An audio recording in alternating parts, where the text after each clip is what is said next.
संयोगले कहिलेकाहीँ यस्तो व्यक्तित्वसँग भेट हुन्छ जसको म कसरी चर्चा गरौँ। चर्चा गर्ने मसँग शब्द नै छैन। दिदी नमस्कार है। राजा महेन्द्र सरकारले स्थापना गरेका वर्गीय सङ्गठनहरूबाट राजनैतिक जीवन सुरुवात गर्नुभएकी सुलोचना दिदीका केही कुराहरू आज यहाँ हामीले सुन्नेछौँ। बचपनदेखिको अलिकति परिचय पाउँ न। मेरो चाहिँ नाम सुलोचना नेपाल। मेरो बुवा मानबहादुर गेवाली, मेरो आमा हिरादेव गेवाली। नेपाल हजुरको बिहा भएको थर? मेरो बिहा भएको घर माइती गेवाली। मेरो चाहिँ बुवा आमाको म जेठो छोरी। अनि म चाहिँ 2028 सालमा अर्घाखाँची जिल्लाको नेपाल महिला सङ्गठनको जिल्ला सभापति भएर काम गरेँ 4 वर्ष लगभग। भनेपछि 2028 सालमा हजुरको जन्म कहिले जन्मिनु भएको? मेरो 2008 साल माघ 20 गते मेरो जन्म। 8 सालमा जन्मिनु भयो। 28 सालमा म जिल्ला अध्यक्ष भएको। के को जिल्ला अध्यक्ष? वर्गीय सङ्गठन थियो त्यति बेला। 4वटा सङ्गठन हुन्थ्यो, युवक, भूपू, किसान, महिला, जिल्ला विकास, यति 5 सङ्गठन हुन्थ्यो त्यति बेला। पञ्चायतकालको वर्गीय सङ्गठन भनेको पञ्चायतले नै, उनीहरूले सरकारले नै बनाएका सङ्गठन हुन्थे? जनताले बनाएका? जनताले होइन, सरकारकै सङ्गठन थियो। 28 सालमा राजनैतिक रूपमा स्थापना भएका वर्गीय सङ्गठनहरूमा हजुर उम्मेदवारी भन्नाले जनताले नै चुनेर बनाएको, भोट दिएर बनाएको? 28 साल भोटै हालेर मलाई जिताएको अर्घाखाँचीका जनताले। 28 साल जेठको 2 गते चुनाव भएको थियो। परिवारमा बुवा आमाहरू सबैजना कति दाजुभाइ दिदीबहिनी, अलिकति परिवारको बारेमा भन्नु न।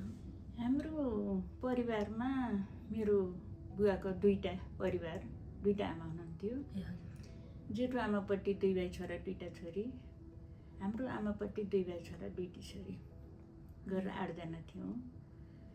र मेरो आफ्नो सिङ्गल भन्नुपर्दा म जेठो छोरी, मेरो बहिनी एउटा भाइ कृष्ण, एउटा भाइ मोहन गरेर 4 जना हामी थियौँ। भनेपछि हजुर सबैभन्दा जेठो? म जेठो। अनि हजुर सबैभन्दा जेठो छोरी 8 सालमा जन्मेर 28 सालमा राजनीतिमा चुनावमा जितिसक्नु भएको भनेपछि अलिकति हजुरको पढाइ, घर परिवारको अलिकति पृष्ठभूमि भन्नु न। त्यो बेलामा त हाम्रो अर्घाखाँची जिल्लामा स्कुलहरू पनि थिएनन्। मलाई सम्झना भएअनुसार अब त्यो बेला म आफू त जन्मेको पनि थिइनँ होइन। अब मेरो आमाहरूको लेभलको मान्छेहरूले चाहिँ पढ्ने स्कुलहरू देख्नुभएकै थिएन भनेपछि हजुर त्यो अवस्थामा पनि राजनीतिमा जानुभन्दा अगाडि हजुरको अवस्था अलिकति बताइदिनु न मलाई चाहिँ।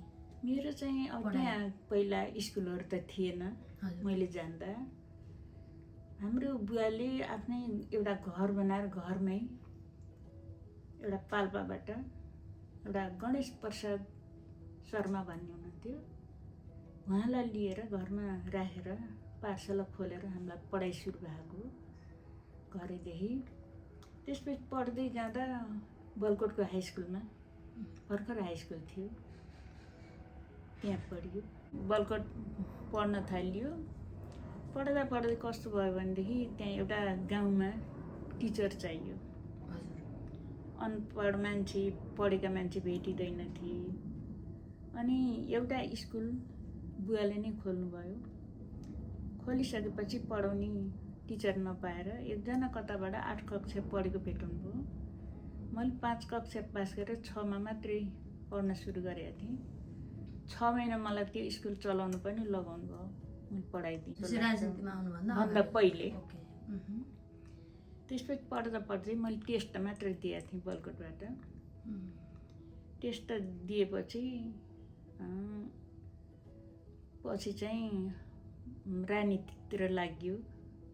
राजनीति पनि कस्तो भयो भने आमा प्रधान पञ्च हुनुहुन्थ्यो त्यति बेला। हजुरको आफ्नै आमा? मेरो आमा मात्रै नभए 2टा आमा, 2टा गाविसको 2टा आमा प्रधान पञ्च हुनुहुन्थ्यो। कुन गाविस? एउटा गुल्मी दौगा, एउटा अर्घाखाँची रिगा। अरहाँसी चिदिकामा एकजना आमा प्रधान पञ्च, गुल्मीको दौवामा अर्को आमा प्रधान पञ्च। हजुरको आमा चाहिँ खास कुन कहाँ? मेरो आमा चाहिँ अरहाँसी चिदिकाको चिदिकामा हुनुहुन्थ्यो। अनि उहाँलाई हो जिल्लामा उठाउनु भन्ने कुरा थियो। अनि प्रधान पञ्च छोड्नुपर्छ किन हो भन्ने कुरा भएछ र उहाँहरू बुवाको साथीहरू मलाई लाग्छ हाम्रो जीवनारायण बेलबासी हुनुहुन्थ्यो, त्यति बेला मानिनी हुनुहुन्थ्यो।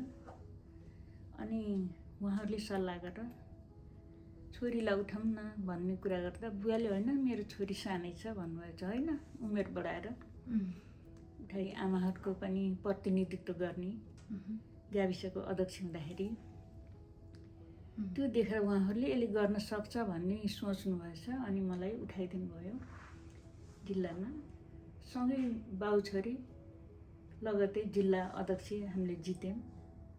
भूपू सैनिक सङ्गठनबाट बुवाले, महिला सङ्गठनबाट मैले। भूपू सैनिक सङ्गठनबाट बुवाले पहिलो दिन, महिला सङ्गठनबाट हजुरले एकैपटकको चुनाव, बाउ छोरीले लगतै 2 दिनमा चुनाव जित्यौँ। जितिसकेपछि राजनीति गर्ने म उमेर त खासै थिएन। बुवाको सिकाइ, शिक्षा, आमाका पनि एउटा शिक्षा, घरको एउटा कल्चर, उहाँहरूको पारिवारिक, उहाँहरूलाई पनि साथ सपोर्ट मैले जहिले पनि गर्ने भएको हुनाले मलाई चाहिँ जहिले पनि जहाँ जाँदा सँगै लैजाने, अघि सार्ने, यसले गर्न सक्छ भन्ने उहाँको सोच हुन्थ्यो। मैले पनि इच्छा नभएको भए त के हुन्थ्यो, मलाई पनि इच्छा हुने असाध्यै गर्न मन लाग्ने। र एउटा म छोरी भए पनि म छोरी होइन छोरा जस्तो भन्ने मलाई त्यो पनि मलाई मनमा हुन्थ्यो। भनेपछि मलाई अलिकति जिज्ञासा यहाँ लाग्यो, हजुरलाई अरहाँसीको चिदिकामा त्यो बेलामा राजनीतिमा उभ्याउनको लागि बुवाको देन छ। त्यो बेलामा हजुर सरका दिदीबहिनीहरू गाउँमा कस्तो थियो, अलिकति त्यो सिनारियो बताइदिनु। मेरो सरका दिदीबहिनी कस्तो थियो भनेदेखि हाम्रो फेरि घरको कल्चर कस्तो थियो भनेदेखि बुवा पहिला ब्रिटिसको लाहुरे, हजुर नेपालमा आइसकेपछि नेपालको सुबेदार पनि हुनुभयो। महेन्द्र राजाबाट उहाँले उपाधि पाउनुभएको थियो। र त्यो बुवाले चाहिँ एउटा हाम्रो वातावरण, त्यो घरको त्यहाँ गाउँमा हेर्दा के भन्थे भनेदेखि सधैँभरि नि के अरे देहरादुनका लयन छोकरी भन्थे कि हामीले त्यो लगाएको देखेर। र गाउँका दिदीबहिनी देहरादुनका लयन छोकरी जस्ता भन्थे कि हामीलाई, भन्नाले त्यो बुवाको त लबाई खबाई हाम्रो घरको देखेर। चुनावमा जितिसकेपछि हजुरलाई के सम्झना छ त्यसको, त्यो जुन राजनीतिमा भित्र छिर्दा भएको सम्झना भयो भनेदेखि त्यो चुनावमा जाँदा जेल राजनीति कम्युनिस्ट काङ्ग्रेस भन्ने मलाई थाहा थिएन। म त्यत्तिकै लैमा पुगेँ, बुवाले लैजानुभयो सुरुमा। त्यहाँ गइसके जब उम्मेदवारी दिएँ, उम्मेदवारी दिइसकेपछि प्रचार हुन थाल्यो। अनि मेरो प्रतिद्वन्दी उहाँको हुनुहुन्थ्यो बामरुकको गङ्गादेवी मरासिनी हुनुहुन्थ्यो। उहाँ एकदम पाको हंसपुर रतनमारीको कताको हुनुहुन्थ्यो। उमेरले हजुरभन्दा धेरै पाको बच्चा थिए, 2टा कति बच्चा थियो। उहाँ धेरै पहिले राजनीति गरिराख्नु भएको टाठी हुनुहुन्थ्यो। उहाँले चाहिँ मलाई त्यो सभापति पदमा उम्मेदवारी नदिउँदो पनि भन्नुभएको फकाउनु भएको थियो। म चाहिँ मानिनँ। अनि नमान्दाखेरि उहाँको एक्टिभ देख्दाखेरि उहाँले जित्ने हो, जित्न पर्ने हो। तर कसो उहाँको एक्टिभ त छ, मेरो पछाडि किन उहाँहरू धेरै जिल्लै नै घोप्टेर लाग्नुभयो, समर्थन गर्नुभयो, सहयोग गर्नुभयो, प्रचार गरेर मलाई एकदमै कि धेरैभन्दा धेरै भोटले जिताउनु भयो। जिताइसकेपछि मैले त्यो भित्रको यो एउटा लबी सिस्टम, लबी जस्तो मैले बुझेँ, महसुस गरेँ। त्यसपछि पञ्चायत कालमा पनि लबी सिस्टम थियो, समर्थन थियो, पार्टीको समर्थन हुँदो रहेछ। हुँदाखेरि मैले त्यो बुझेपछि अब यो यस्तो रहेछ भन्ने कुरा मलाई आफैलाई महसुस भयो, आफैले नि अनुभव गरेँ। त्यो अनुभव गरिसकेपछि त्यो एउटा समय अनुसारको त्यो बुझेपछि उहाँहरूका दिन काम एउटा कुराहरू मलाई एकदमै लागिसकेपछि मैले चाहिँ अब यो यस्तो रहेछ भन्ने कुरा मलाई भित्रभित्र म आफै त्यो राजनीति गर्न कसो कसो मलाई त्यसै कि आयो सिक्यो। अब मैले केही गर्नुपर्छ। म चाहिँ जितेँ, उहाँ त्यस्तो टाठी, उहाँले केही गर्नुहुन्थ्यो होला, गर्न सक्ने साहसको थियो। उहाँको अगाडि मैले विजय प्राप्त गरेँ भनेदेखि मैले केही गरेर देखाउनुपर्छ, गर्नुपर्छ भन्ने सोचाइ भएर मैले धेरै सङ्घर्ष पनि गरेँ। हजुरका सङ्घर्षका कुराहरू विजय पनि हासिल गर्नुभयो। मैले हजुरलाई एउटा कुरा सोधेँ, त्यो बेलामा चाहिँ महिलाहरूलाई अलिकति हेप्छन्, डर, बाहिर हिँड्दा अनि समाजमा पनि देखिँदाखेरि महिलाहरूलाई चाहिँ अलिकति दबाएर राखेको छन् भन्ने खालको जुन त्यो समयको कुरा छ नि, हजुरलाई त्यस्तो कहिले केही महसुस भयो? त्यो भयो, त्यो एकदम महसुस भयो। किनभनेदेखि मैले जब कि 6 कक्षामा पढ्न थालेँ थिएँ, एउटा स्कुलमा टिचरको आवश्यकता भएर बुवाले पढाउन भनेर केही महिनालाई त्यो टिचर नपाएको हुनाले पढाउनु पर्यो भनेर भन्नुभयो। म चाहिँ पढाउन गएँ। पढाउँदाखेरि मैले नै के भनिएको थियो भने गाउँका महिलाहरूले छोरी भएर कुर्चीमा बसेर पढाउन पनि लाज लाग्ने रहेछ, एउटा लाज शरम केही नभएको रहेछ भन्ने पनि त्यस्ता पनि भने भन्ने मैले सुने कि। महिलाले भने होला? मैलेले भने भन्थे कि महिला अथवा पुरुष। अब यसरी समाजमा आयो त्यो कुरो। त्यो सुनेपछि मैले के सोचेँ भने ओहो यस्तो शब्द आयो भनेदेखि अब यसलाई त विरोध गर्नुपर्छ।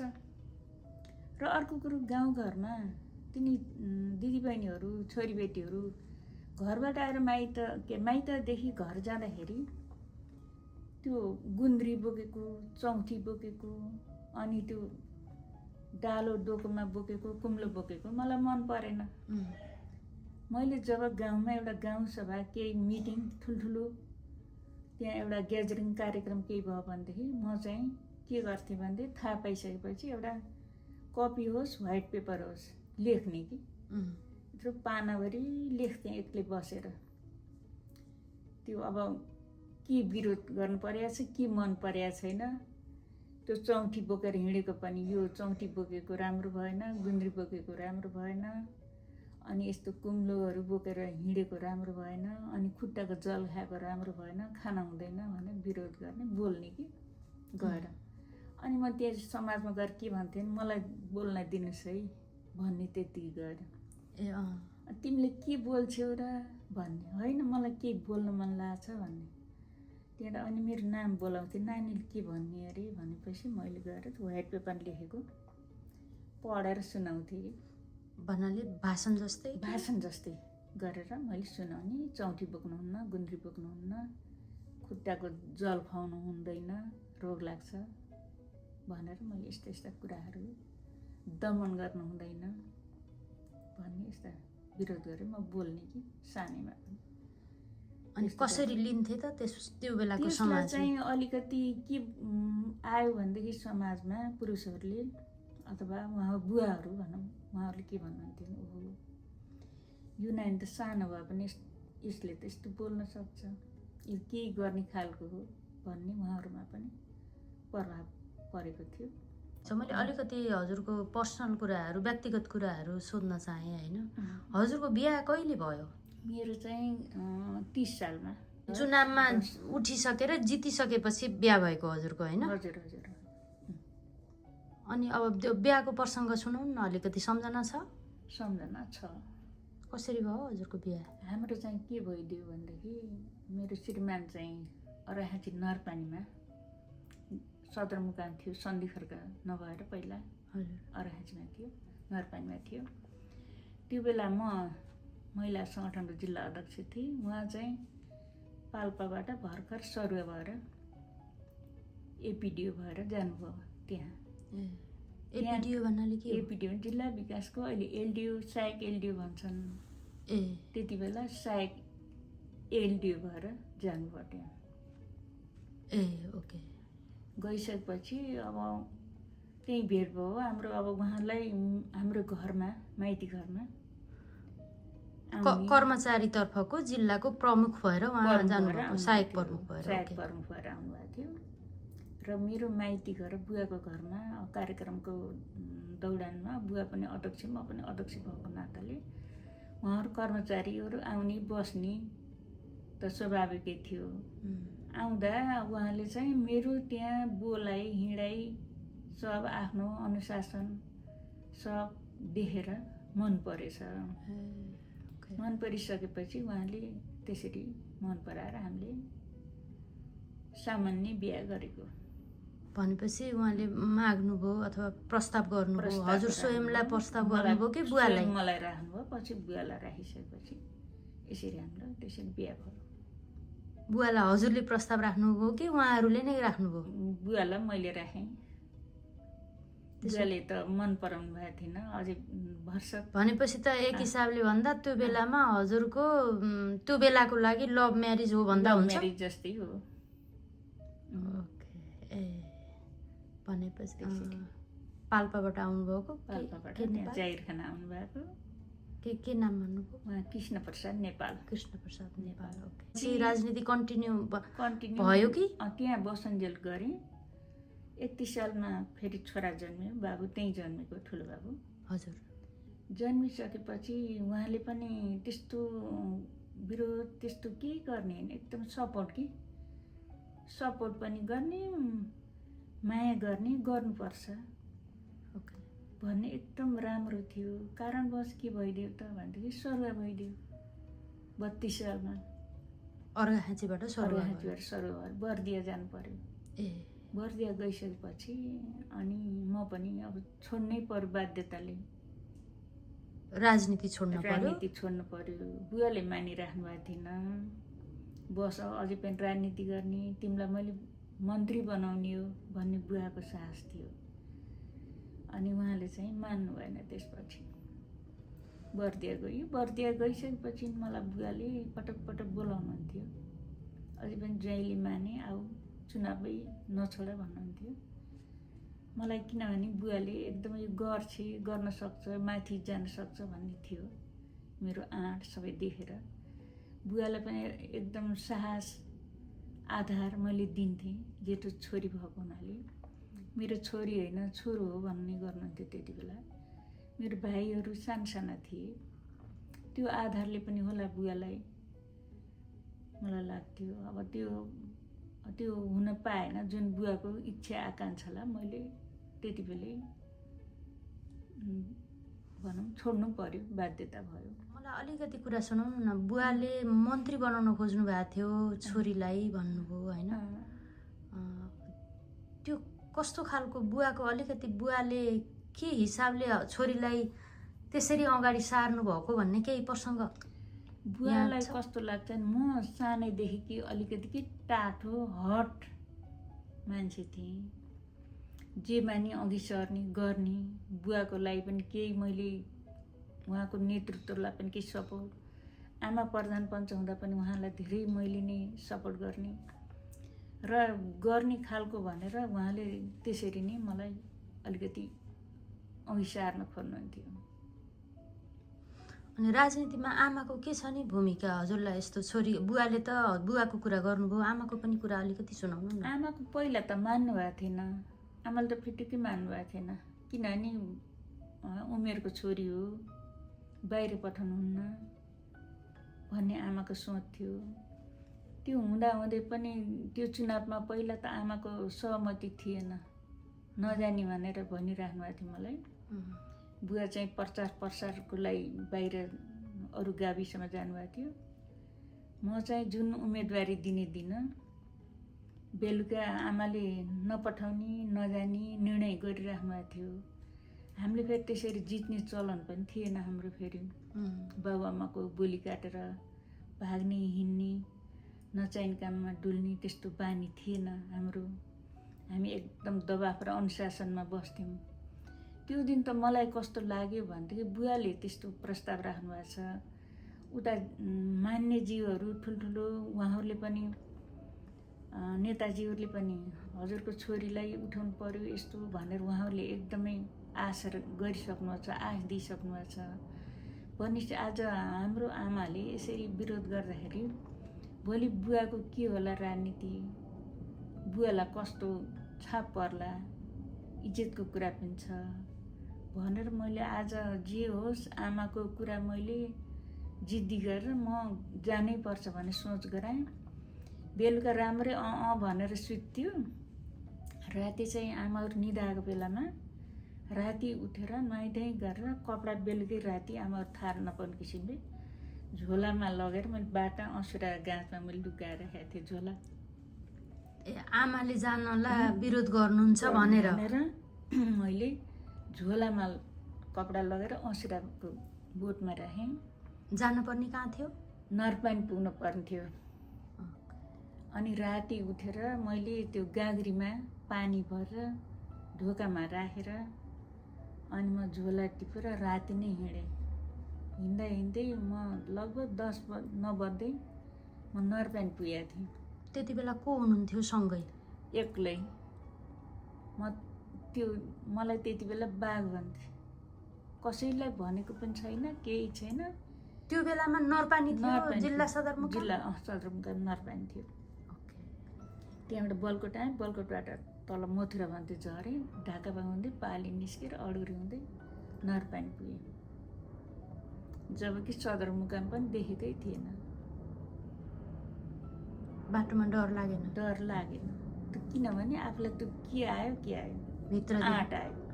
कहिले त्यसरी नहिँडेको। हाम्रो त्यसरी हिँड्ने एक्लै हिँड्ने चलन पनि थिएन। हामी सक्दैनथ्यौँ। त्यो कसरी कहाँबाट के साहस आयो म आफै अचम्म पर्थेँ।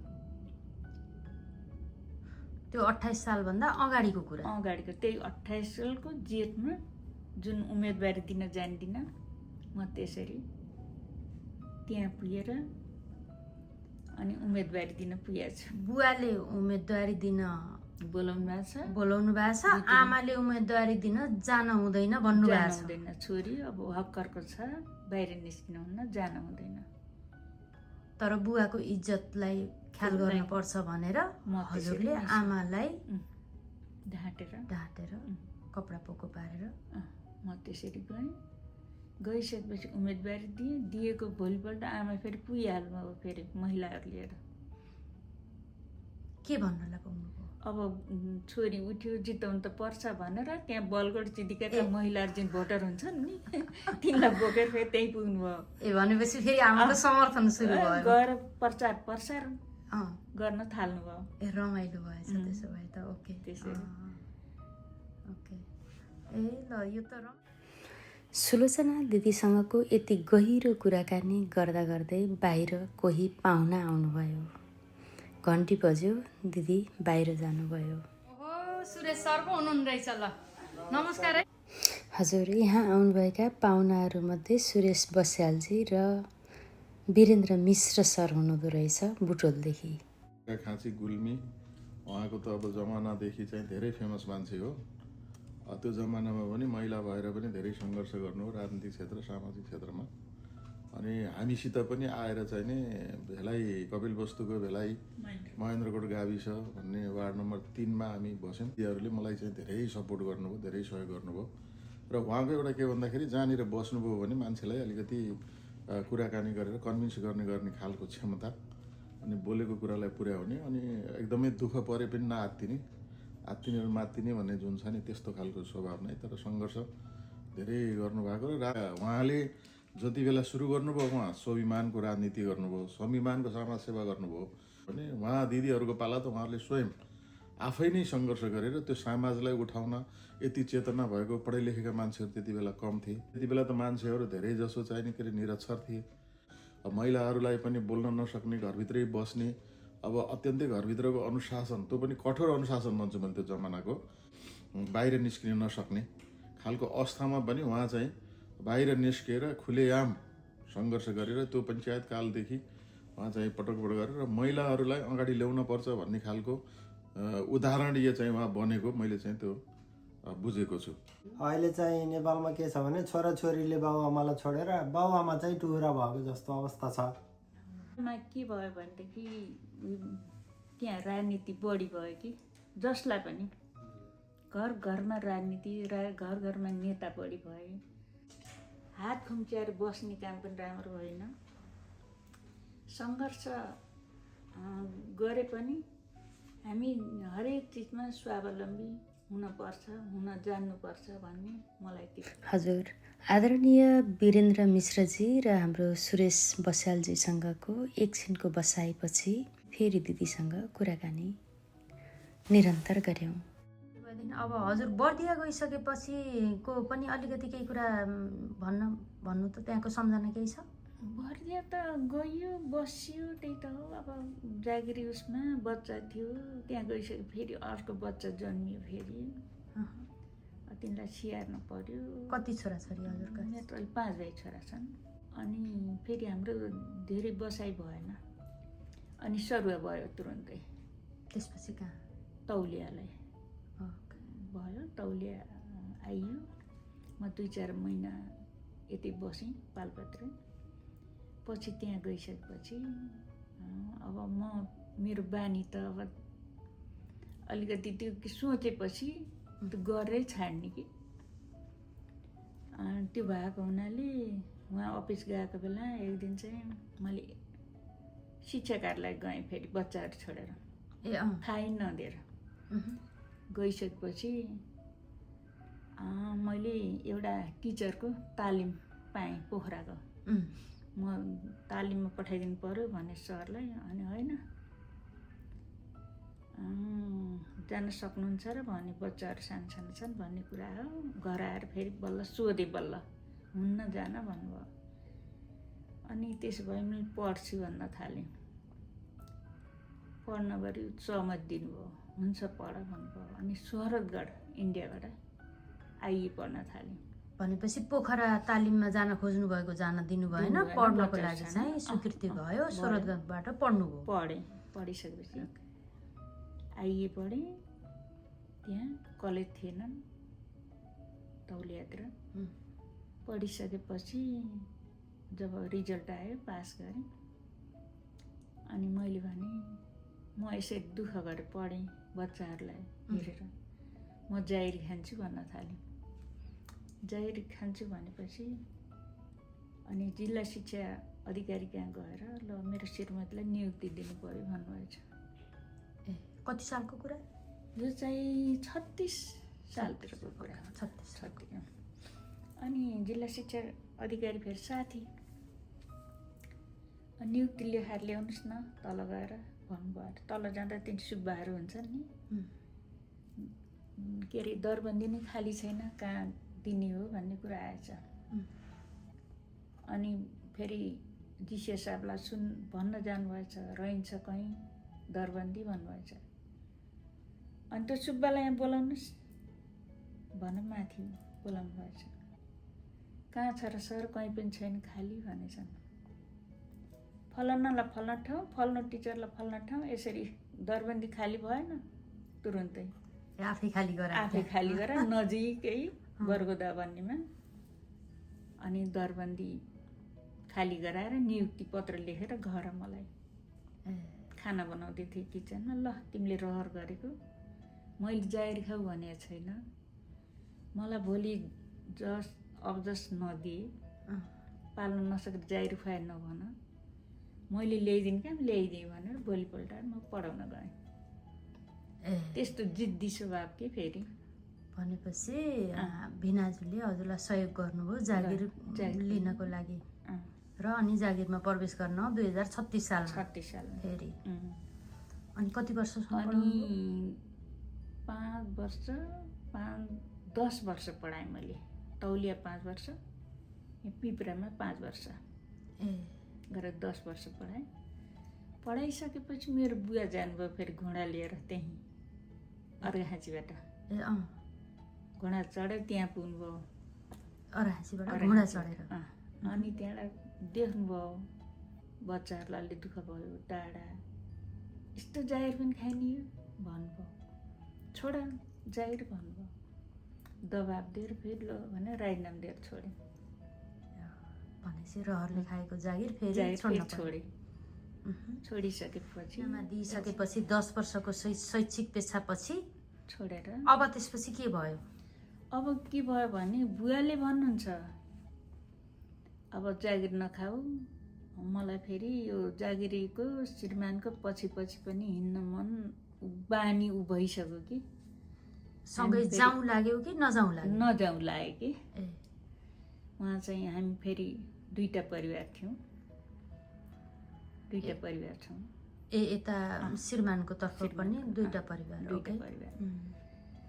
अनि मैले फेरि 10 वर्षसम्म जागिर खाँदा यताउति अब आलो पालो गर्नुपर्छ भन्ने मेरो सोच थियो, मेरो बच्चाहरू छन् भन्ने भयो। त्यसपछि मैले बुवाले भन्ने होइन तिमीले फेरि पढाउनै पर्छ भन्न थाल्नुभयो। फेरि मैले अरू ठाउँ लगाइदिन्छु भन्नु थियो, मैले पढाउनु त अब म पढाउँदिनँ एकचोटि छोडिसकेपछि जागिर खान्न म भन्नाले हजुरको आफ्नो बुवाले कि मेरो बुवाले राजनीति, उहाँलाई अझै पनि राजनीतिको रहर, राजनीतिको अझै पनि हिँड अराहाँची।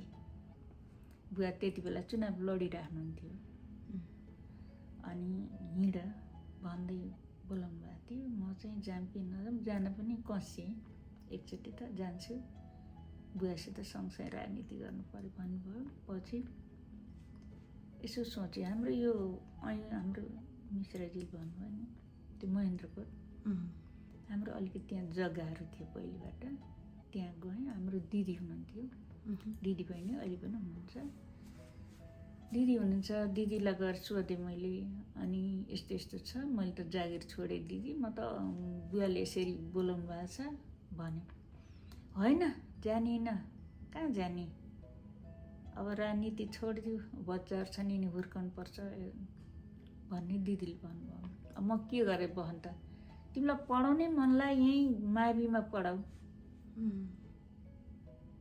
भन्नुभएको थियो। अब पढाउने इच्छा छ भने फेरि जागिर खाँदा हुन्छ भन्नुभयो। त्यो दिदीले भनेको कारणले म फेरि कता कता खोइचेँ अलिकति कि राजनीतिमा जानुभन्दा यता बरु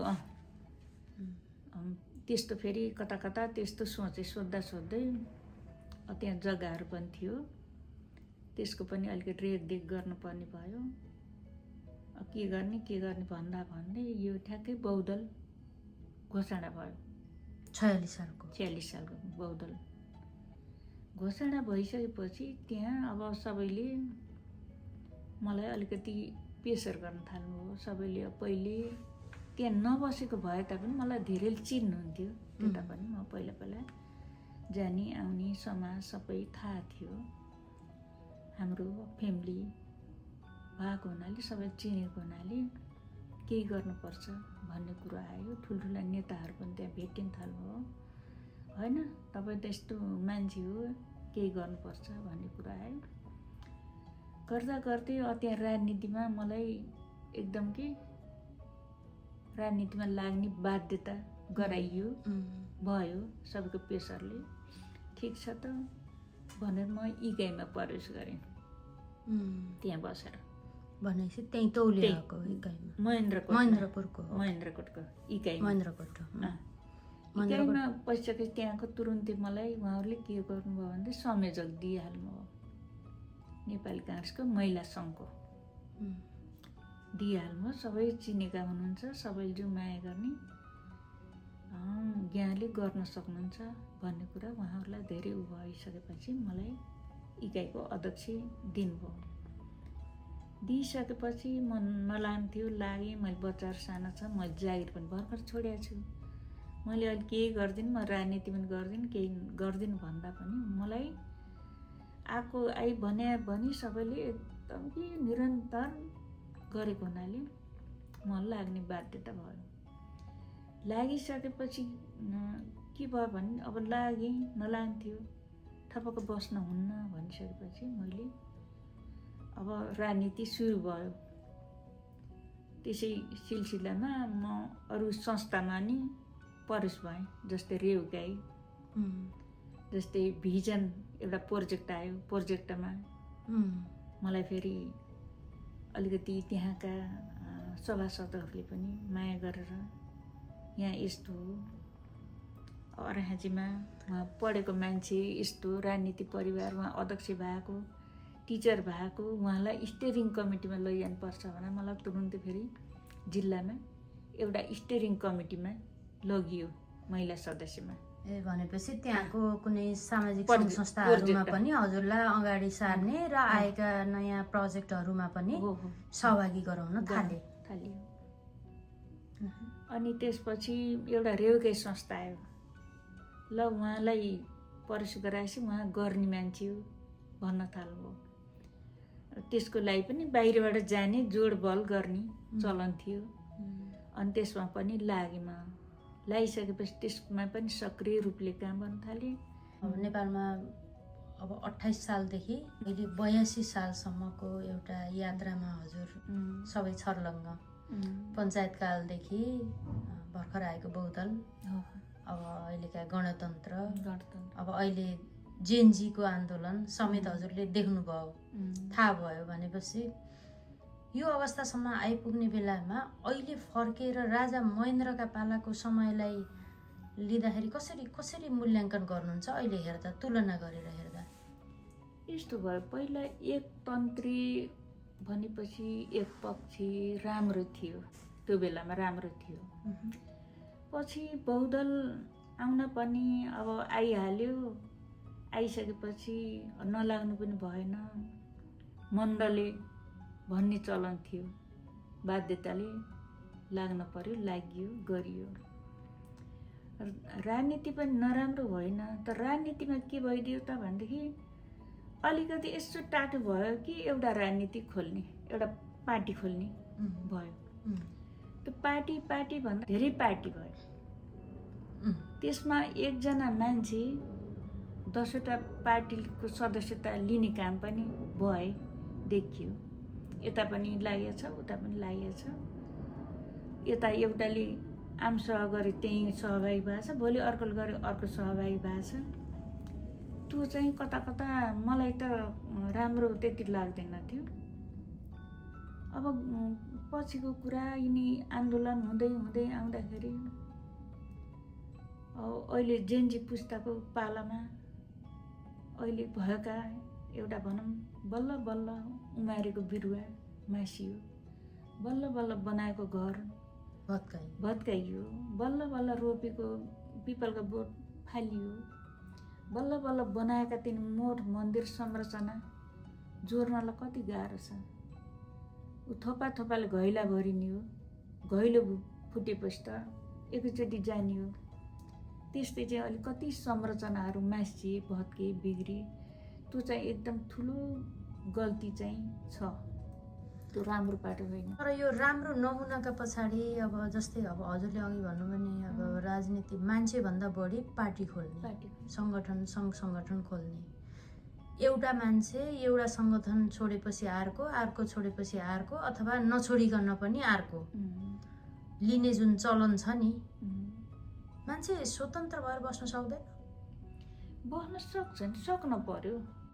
अहिले चाहिँ मलाई नै आफैले हिजो मैले के गरेँ कसरी हिँडेँ कति गरेँ भन्ने कुरा मलाई थाहा छ। म त्यतातिर फर्केर मलाई हेर्न पनि मन लाग्न छोडिसक्यो। किनभने हेर्दा हेर्दै देख्दा कहिले काहीँ कुनै ठाउँमा गल्ती पनि गरिएछ भन्ने महसुस हुन्छ कि? त्यो हुन्छ भने बेकार राजनीति गरिएछ। त्यही जागिरी नछोडेर पेन्सन पकाएको भए पनि त आज एउटा आफूलाई पकेट खर्च हुन्थ्यो नि। पेन्सन भनेको जीवनभरि बाँचुन्जेल। अहिले त नेपालमा राजनीति गर्नेले झन् धेरै पैसा कमाउँछन् भन्छन्। त्यो कमाउनेले कसरी कमाएछ त्यो थाहा छैन।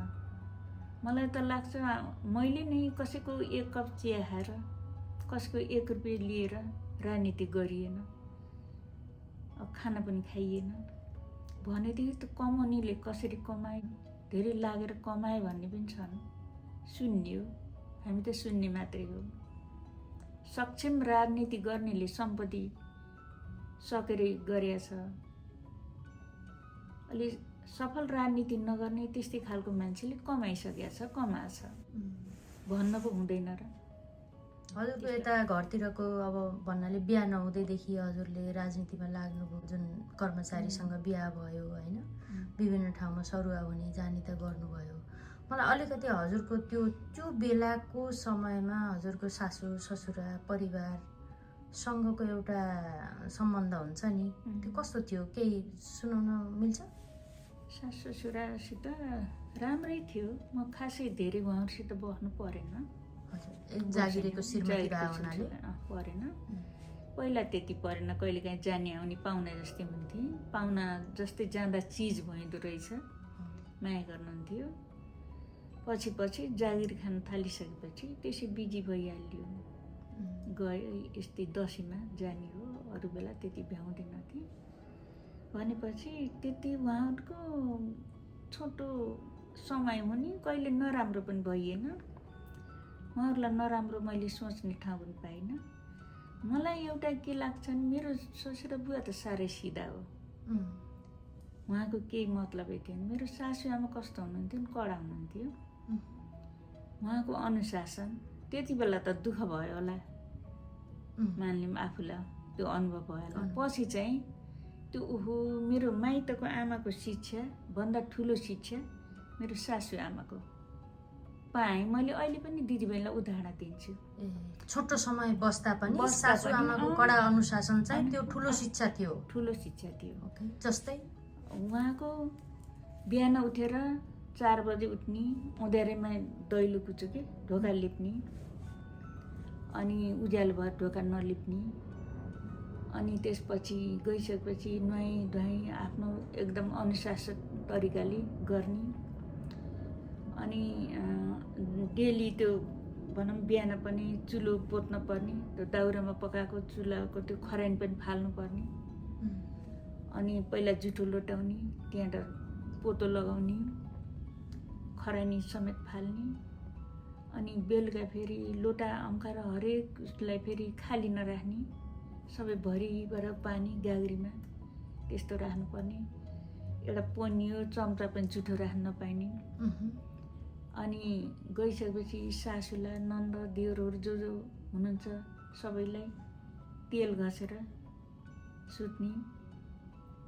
अनि बच्चाहरूलाई भित्र खुवाउन नपाइने, बाहिर लगेर बरन्डा आँगनमा लगेर खुवाउने।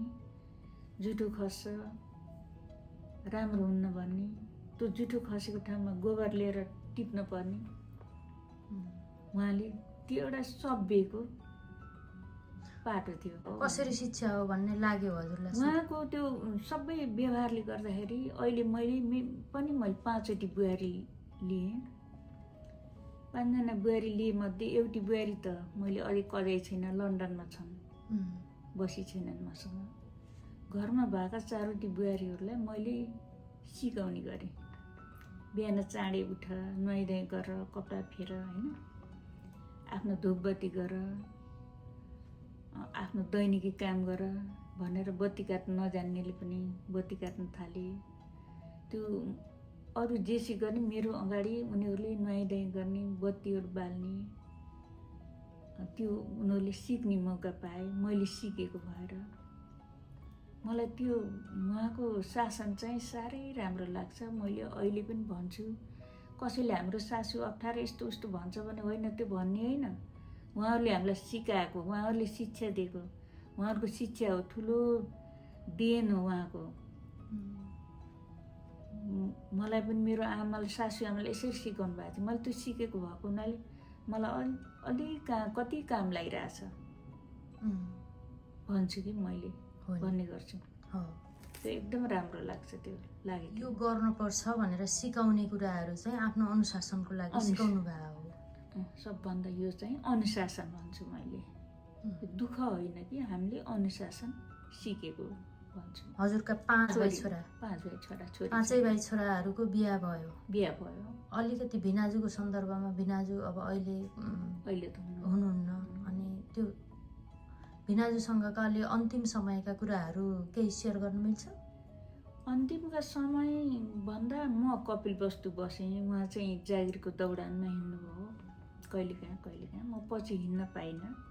म रूपन्देही आइसकेपछि बल्ल अलिकति नजिक हामी हुन पाइयो र अन्तिममा बिरामी हुनुभयो। बिरामी भइसकेपछि उहाँको देहान्त दिल्लीमा भयो। उपचार गर्दा गर्दै उहाँ जानु। अनि भनेपछि सबै छोराहरूको विवाह आदि इत्यादि छँदै भयो कि पछि भयो। 2 जनाको भएको थियो, अरू पछि भयो। 2टाको मात्र।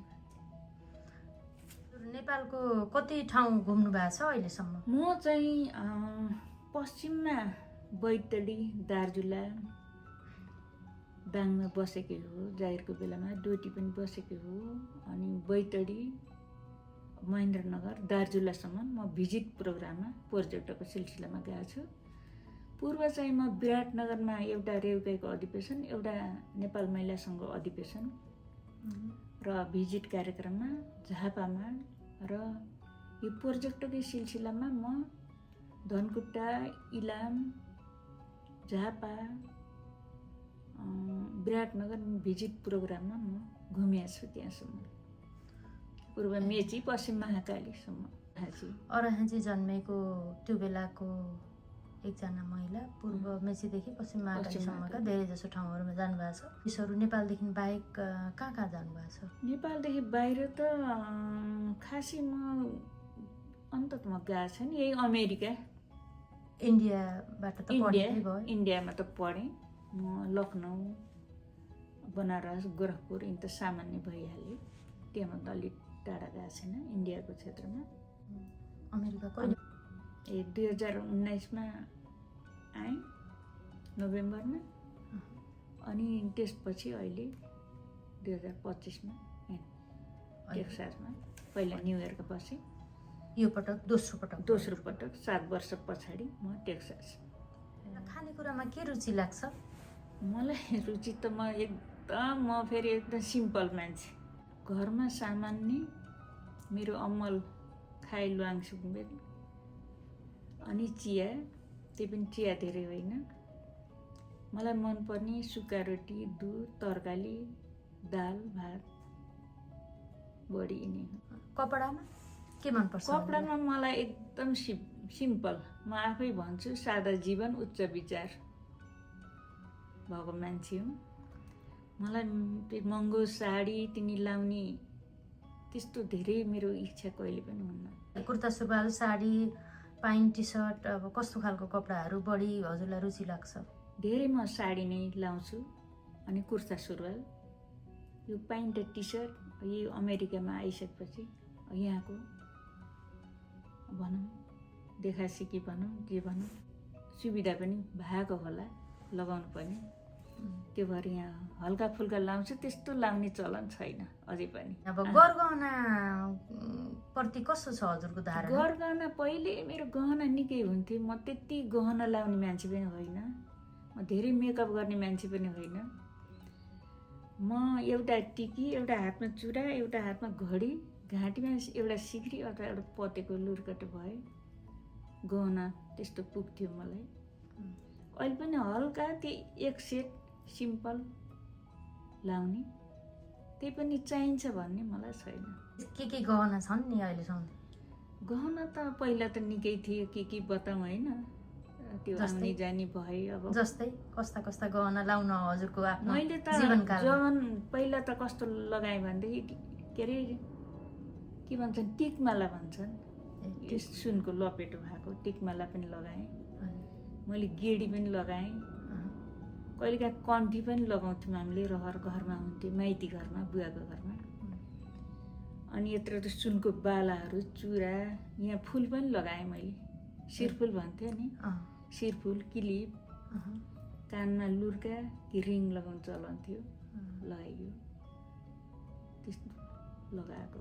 अनि दिदी हजुरले मनोरञ्जनको रूपमा त्यस्तो हुन्छ नि, आफूलाई एउटा मनोरञ्जन भन्ने शब्द हुन्छ नि, मनोरञ्जनको लागि के प्रयोग गर्ने हुन्छ हजुरको लागि भन्नुहोस् त? मलाई त भजन 1 नम्बर, अनि तीजको गीत। भजन भेटाएपछि नाची हुने त्यस्तो नाच्ने हेबिट थियो। सानैदेखि गाउन आउँछ कि छोटो छोरी त सिकेर गाइन्थे तिन त भुलियो होइन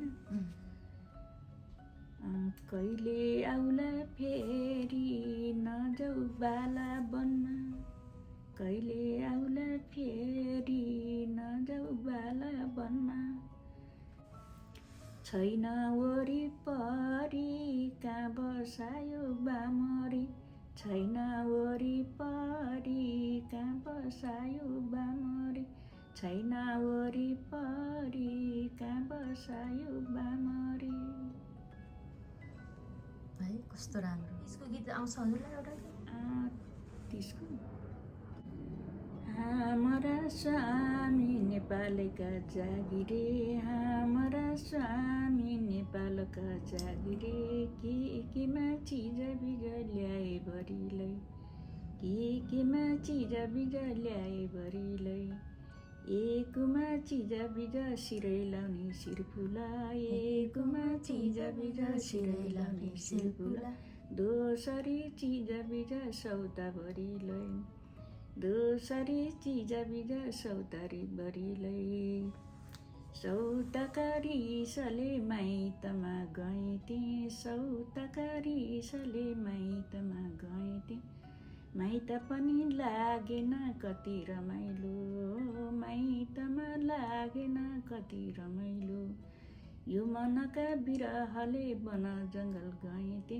यो मनका बिरहले वन जङ्गल गइथे बनाइ हुँदैरो दिदी मनै हुँदैरो बनाइ हुँदैरो दिदी मनै हुँदैरो यो ठुलो जङ्गलमा बाघजीले खाला कि यो ठुलो जङ्गलमा बाघजीले खाला कि यो मेरो पेउले जवान यसै जाला कि यो मेरो पेउले जवान यसै जाला कि यो मेरो पेउले जवान यसै जाला। एउटा कुरा हजुरले यो कस्तो राम्रो त्यसको गीत गाउनुभयो होइन मैले यही सन्दर्भमा एउटा कुरा भनिहालेँ हजुरले हामी दुईटा परिवारका थिम भन्नुभएको थियो होइन दुईटा परिवारको भन्नाले अलिकति भन्नु मिल्छ यहाँ सुनाउन अरूलाई मिल्छ भनौँ माइलो भनौँ अझ पनि माइलो तर पछि कान्छी पनि छन् ए हजुरभन्दा अगाडि अर्को एउटा बिहा गर्नुभएको रहेछ उहाँको त्यस्तै नगरी नहुने अब भनौँ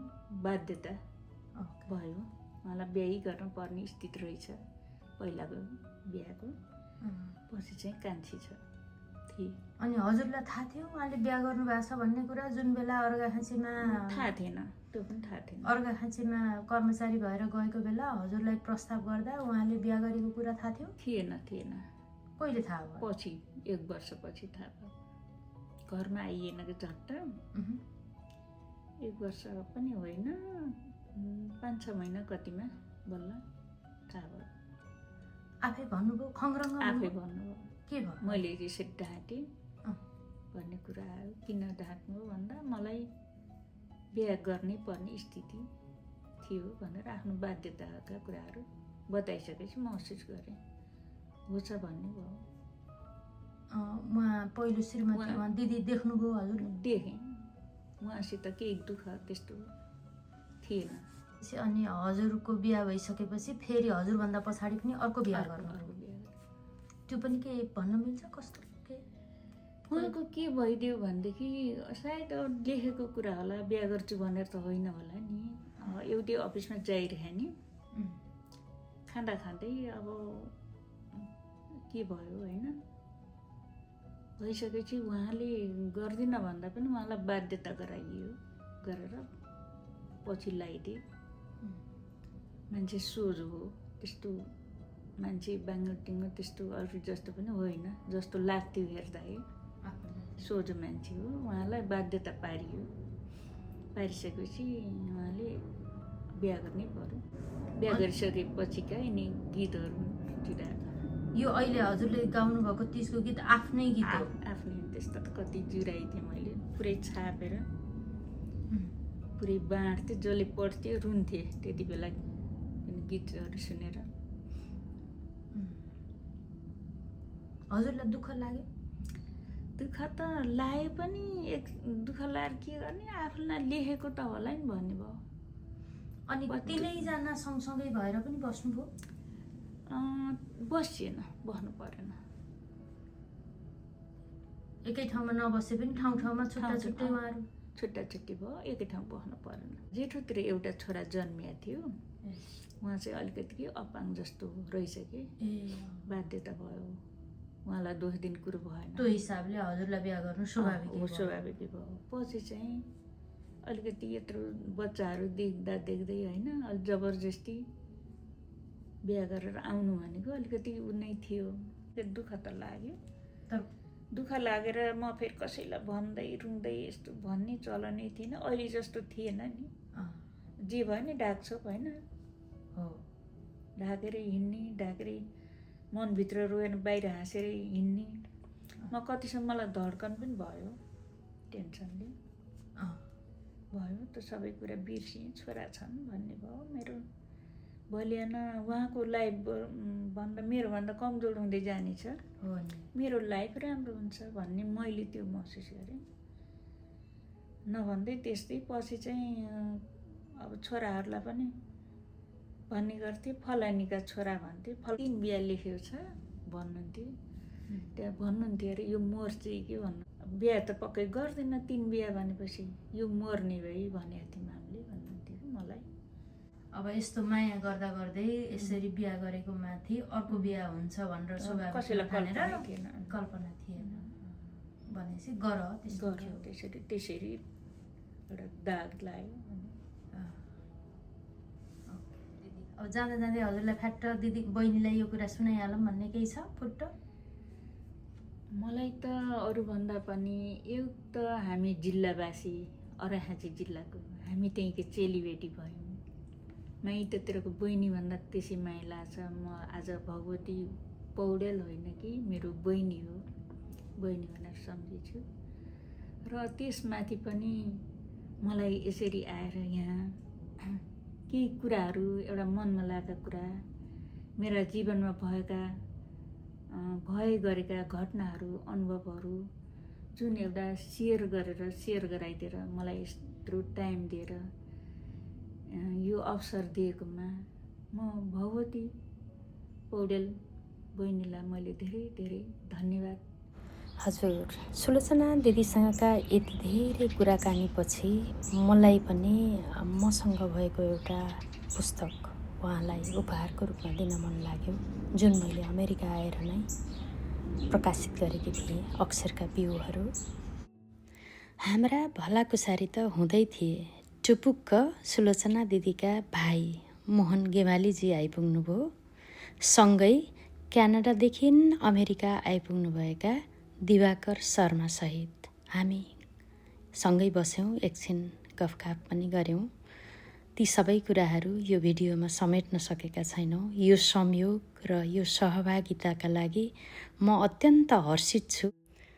इलाम फिक्कलको दिवाकर शर्मा र अर्घाखाँची जिल्ला चिदिकाको मोहन सरसँग सहितको यो सानो भिडियो क्लिपसहित यो भिडियो बनाउन पाउँदा म अत्यन्त सौभाग्यशाली ठानेकी छु। हजुरहरू समस्त श्रोता र यहाँ सहभागी सम्पूर्णलाई हार्दिक आभार व्यक्त गर्दै भिडियो कस्तो लाग्यो प्रतिक्रिया दिनुहोला। म भगवती पौडेल यहाँहरू समक्ष आभारी छु। धन्यवाद।